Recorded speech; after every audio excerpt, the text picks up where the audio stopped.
What an extraordinary situation is that of us mortals. Each of us is here for a brief sojourn, for what purpose he knows not, though he sometimes thinks he feels it. But from the point of view of daily life, without going deeper, we exist for our fellow men. In the first place, for those on whose smiles and welfare all our happiness depends.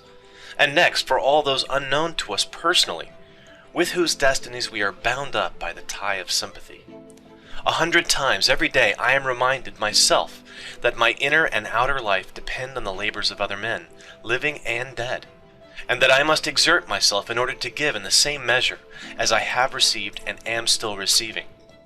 I am strongly drawn to the simple life, and am often oppressed by the feeling that I am engrossing an unnecessary amount of the labor of my fellow men. I regard class differences as contrary to justice and, in the last resort, based on force. I also consider that plain living is good for everybody, physically and mentally.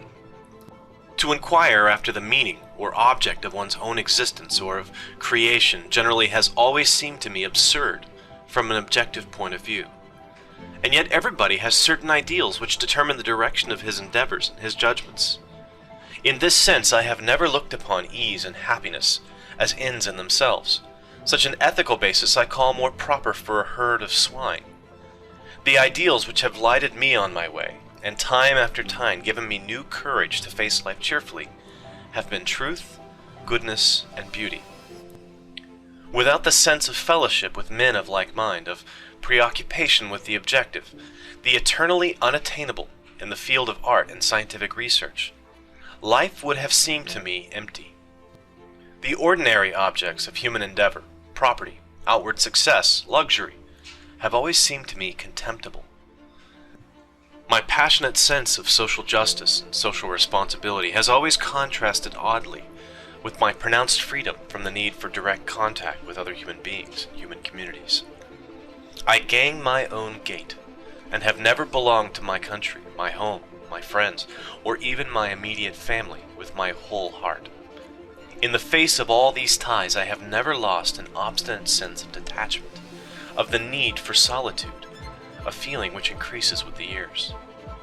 One is sharply conscious, yet without regret, of the limits to the possibility of mutual understanding and sympathy with one's fellow creatures. Such a person no doubt loses something in the way of geniality and lightheartedness. On the other hand, he is largely independent of the opinions, habits, and judgments of his fellows, and avoids the temptation to take his stand on such insecure foundations. My political ideal is that of democracy. Let every man be respected as an individual, and no man idolized.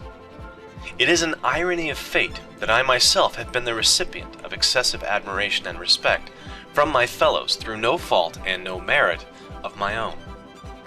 The cause of this may well be the desire, unattainable for many, to understand the one or two ideas to which I have, with my feeble powers, attained through ceaseless struggle.